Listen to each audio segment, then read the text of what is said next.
বিশ্বজুড়ে ফুটবল উন্মাদনার মধ্যেই যখন এমবাপ্পের মাঠের পারফরম্যান্স নিয়ে আলোচনা চলছে, তখন তার ব্যক্তিজীবন নিয়েও ভক্তদের কৌতূহল বাড়ছে। ইউরোপীয় বিভিন্ন বিনোদন মাধ্যমের দাবি, গেল কয়েক মাসে দুজনকে একাধিকবার একসঙ্গে দেখা গেছে, আর সেখান থেকেই শুরু হয়েছে সম্পর্কের গুঞ্জন। খবরে বলা হয় প্যারিসে একসঙ্গে নৈশভোজ, পরে বোলিং খেলতে যাওয়া, এমন কিছু মুহূর্ত নাকি তাদের ঘনিষ্ঠতার ইঙ্গিত দিয়েছে।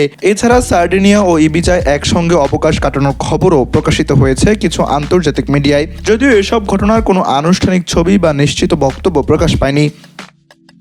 অন্যদিকে স্টার এক্সপোসিতো নিজেও বিষয়টি নিয়ে সরাসরি কিছু বলতে চাননি। তিনি শুধু সংক্ষিপ্তভাবে জানিয়েছেন তিনি ভালো আছেন এবং ব্যক্তিগত বিষয়ে প্রকাশ্যে কথা বলতে আগ্রহী নন। ফলে গুঞ্জন আরও বেড়েছে, কিন্তু নিশ্চিত কোনো তথ্য পাওয়া যায়নি। 2000 সালে মাদ্রিদে জন্ম নেওয়া স্টার ছোটবেলা থেকেই অভিনয়ের সঙ্গে যুক্ত। থিয়েটার থেকে শুরু করে স্প্যানিশ টেলিভিশন সিরিজে ছোট ছোট চরিত্রে অভিনয়ের মাধ্যমে তার যাত্রা শুরু হয়। তবে আন্তর্জাতিক পরিচিতি আসে নেটফ্লিক্সের জনপ্রিয় সিরিজ এলিট এ কার্লা রোসন চরিত্রে অভিনয়ের মাধ্যমে।